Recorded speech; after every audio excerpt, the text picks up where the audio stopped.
Nilagdaan na ni Pangulong Marcos Jr. ang 2026 national budget na nagkakalaga ng 6.793 trillion pesos kung saan ang sektor ng edukasyon ang may pinakamalaking alokasyon. Tiniyak naman ng Pangulo na hindi papayag ang kanyang administrasyon na mapunta sa mga korap ng lipunan ang pera na pinaghirapan ng bawat Pilipino.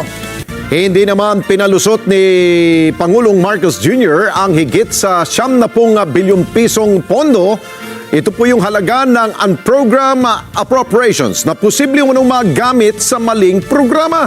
Kunin natin ang live report ni Eden Santos. Eden.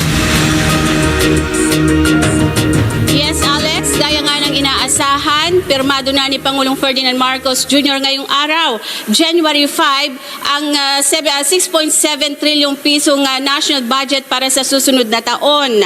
At ito, ang sabi ng Pangulo, ay nakalaan para sa pagpapanatili ng momentum sa reforma sa edukasyon, gayon din sa health protection, ang food security, social security, at job creation na tututukan ng kanyang administrasyon sa taong ito.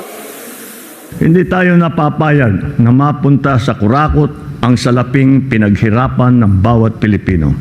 Yan ang tiniyak sa taong bayan ni Pangulong Ferdinand Marcos Jr. matapos lagdaan ang 2026 General Appropriations Act sa isinagawang ceremonial signing sa Malacanang.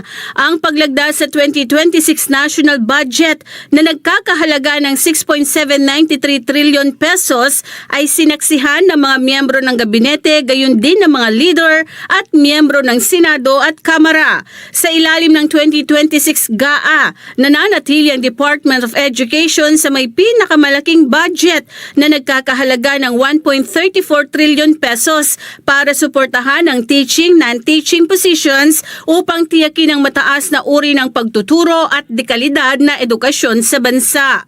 Sa unang pagkakataon ay nakatanggap naman ang health sector ng pinakamalaking budget na nagkakahalaga ng 488.125 billion pesos para sa promosyon ng Universal Healthcare Program at iba pa.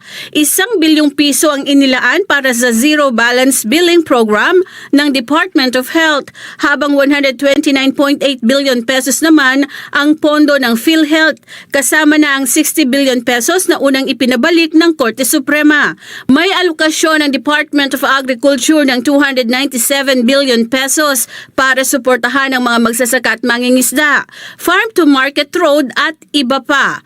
Ang Social Services ay may alokasyon ng 270 billion pesos. Sinabi ng Pangulo na uunahin ang mga serbisyong panlipunan na nagpapataas ng kalidad ng buhay ng bawat Pilipino, nangangalaga sa kapakanan ng lahat ng sektor at nagpapaunlad ng human capital. Nakapaloob din sa GAA ang alokasyon para sa kapakanan ng mga uniformed at non-uniformed personnel. Idiniin ng Pangulo na ang 2026 national budget ay dapat magpanatili ng momentum sa reforma sa edukasyon, sa proteksyon sa kalusugan, seguridad sa pagkain, social security at sa paglikha ng trabaho. We are at a critical juncture in the implementation of this administration's medium-term development plan and on the cusp of sweeping reforms in politics and in governance. The 2026 General Appropriations Act is a vital component in all of these. With the signing of Republic Act number 12314, or the General Appropriations Act of fiscal year 2026, we are committing to implement a budget that serves the people. Totaling 6.793 trillion pesos, the national budget is aligned with our medium and long-term development plans and vision, reflecting our investment in the Filipino. Nasa mahigit 92 billion pesos naman na halaga ng unprogrammed fund ang navito ng Pangulo. Sinabi ng Pangulo na hindi papayagan ng maling paggamit sa unprogrammed appropriations o ituring bilang backdoor para sa discretionary spending. Anya, mahigpit na ipatutupad ang mga safeguard upang matiyak ang maayos na paggamit ng unprogrammed appropriations. Gagawin din anyang transparent ang mga release na sinisingil mula sa UA na nagbibigay ng mga kinakailangan detalye sa pinagmumulan ng pagpupondo at ang kakulang layunin nito. Let me be clear. The unprogrammed appropriations are not blank checks. Lastly, to ensure that public funds are expended in clear service of national interest, I vetoed several items of appropriations with their purposes and corresponding special provisions under the UA, totaling almost 92.5 billion pesos. Kinumpirma naman ni Executive Secretary Ralph Recto na 7 sa 10 items and program fund ang tinanggalan ng budget. Kabilang dito ang budgetary support sa GOCCs na nagkakahalaga ng mahigit 6.8 billion pesos, fiscal support sa CARS o Comprehensive Automotive Resurgence Strategy Program na 4.32 billion pesos, insurance para sa government assets na 2 billion pesos at iba pa. Ang natira na lang ay support, 3 item na lang ang natira. Support to foreign assisted projects, 97,305 million. Revised AFP modernization program na 50 billion. At risk management program na 3.6 billion. So ito yung natira sa unprogrammed fund. Roughly 150,905 million na more or less katumbas ng unprogrammed fund noong 2019. Tiniyak naman ni Acting Budget Secretary Rolando Toledo na mayroon pa ring alokasyon para sa flood control project sa ilalim ng 2026 GAA na nagkakahalaga ng 15.7 billion pesos. Kung ano-ano ang mga proyektong ito, hindi niya kabisado. Mayroon pa rin tayong budget for flood control but specific for the foreign assisted project only. That's around 15.7 billion. So, because mayroon na tayong mga kontrata na dapat sundin at dapat ma-implement yung project according to the plan as far as the project is concerned. Nanatili rin ang 4.5 billion pesos na confidential fund ni Pangulong Ferdinand Marcos Jr. sa 2026 national budget, gaya ng halaga nito sa 2025 budget. Ayon kay Toledo, nasa 11.8 billion pesos ang kabuang halaga ng confidential at intelligence fund sa ilalim ng pambansang budget. Okay, for the OP alone, the same level as in 2025, that is around 4.5 billion pesos. Yung 11 billion na nabanggit, hindi lahat yan Office of the President. Alex, mula sa 6.7 trillion pesos na national budget, 1.6 trillion pesos dito ay uutangin pa ng administrasyon ayon kay Executive Secretary Ralph Recto. Alex? Okay, Eden, narinig ko nga, no, sabi ng kalihim ng DBM na meron pa ring flood control project, no? Pero dun sa mga assisted foreign program yan. Pero tanong ng taong bayan, dahil nga napansin na nga yung mga pondo ng DPWH, medyo nabawas-bawasan ba? Ibig sabihin ba sa 2026, wala tayong mga infra project ba? Walang gagawing mga pagsasaayos sa mga kalasada, mga tulay, parang ganon? Alex, hindi na masyadong inelaborate ni Secretary Toledo yung ukol sa mga lokal na infrastructure projects, pero may mga ongoing pa rin na mga isinasagawang proyekto na pinondohan sa ilalim ng 2025 national budget na ongoing ngayon, kagaya ng EDSA rehabilitation at yung iba pang mga nasimulan ng proyekto.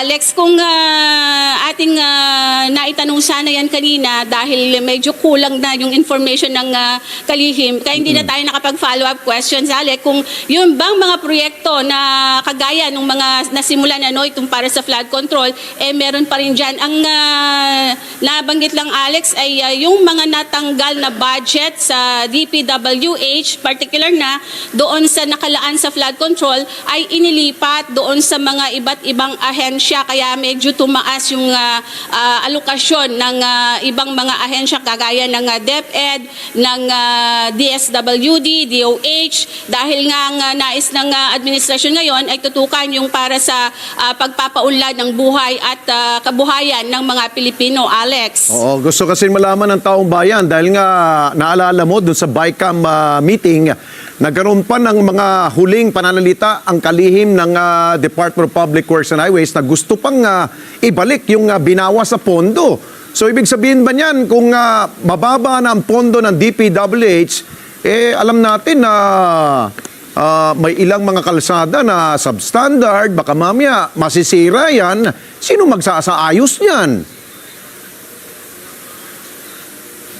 Alex, baka bukas may briefing ang Malacanang, yan ang mga ifa-follow up natin sa gagawing pag-briefing ni Yusek Castro, dahil sabi naman niya kanina ay hihimayin pa rin naman yung mga budget na ito ng administrasyon para sa 2026, dahil yung kanina ay mga pangunahing issue yung naitanong sa isinagawang press con o briefing ng Malacanang pagkatapos nga yung signing ng 2026 national budget, Alex. Oo, Eden, napakinggan ko rin ang talumpati ng Pangulo, no, na nakaangkla sa tamang paggamit ng pondo, at the same time yung accountability. Kaya kanina, hinikayat rin ng Pangulo ang publiko na i-monitor yung tamang paggastos ito sa pondo, no? Meron nga sinasabi na nabanggit nga ng Malacanang ng ating Chief Executive, yung tinatawag na citizen oversight. Nabanggit ba niya kung paano ito gagawin ng taong bayan? Alex, kanina hindi masyado na ipaliwanag yan, pero ang tinitiyak ng administrasyon, especially yung mga ahensya na humarap kanina sa press briefing, yung pinangangambahan ng taong bayan doon sa mga ayuda, cash assistance, ang sabi dyan ay merong batas na susundin para naman ito ay hindi magamit ng mga politiko sa kanilang mga pansariling interes. Yan ay kanilang mahigpit na ipatutupad, Alex. Oo, at isa pa, yung ayaw ng Pangulo na magamit ito sa kulay politika, no? Pero batid naman natin na merong girian sa panig ng mga taga-Norte at panig ng mga taga-Timog. Alam mo yung Timog? Yung mga taga-Mindanao. Baka mamaya mapagkait ng pondo mga taga-Mindanao dahil nga ang presidente natin ay nasa Norte. May explanation ba ang Malacanang dyan kung baka outside of the kusina ang mga taga-Mindanao at maging taga-Visayas? Alex, sa ating pansariling pananaw, hindi naman na lumang bagay yan kung hindi nabibigyan ng budget yung mga kritiko o kalaban ng administrasyon sa politika. Pero meron din naman silang mga kakampi o mga kaalyado na nandoon sa Mindanao ang nabibigyan din ng proyekto, Alex. Yun nga lang, yung particular na talagang kalaban nila, asahan na natin na hindi ganun din yung makukuha nilang alokasyon para sa kanilang distrito, Alex. Dahil yan naman yung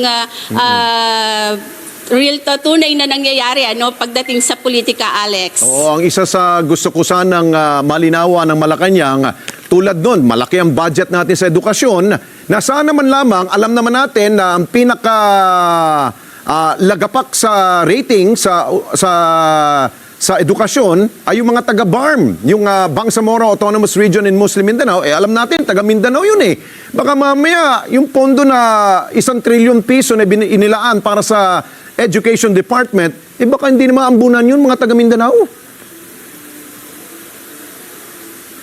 Alex, itatanong natin yan kung kabilang ba ang Mindanao region sa makakakuha ng budget pagdating sa edukasyon mula doon sa 1.3 trillion, mahigit 1 trilyong pisong alokasyon ng ating gobyerno sa 2026 national budget. Pero yan ay pwede nga rin namang tutukan ng ating mga mamamayan kung talagang hindi mabibigyan ng sapat na budget yung mga lugar na hindi kaalyado ng gobyerno at sa tingin nila ay politika, pwede naman silang magpumuna o magsumbong. Wag lang dun sa punto na baka makasuhan sila ng sedition, Alex.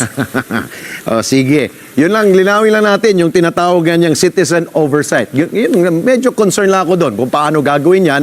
Meron ba silang website? Meron ba silang sumbungan ng bayan? May ganun ba na paraan? Yun lang gusto natin malaman mula sa Malacanang. Kaya, Eden Santos, maraming salamat sa iyo.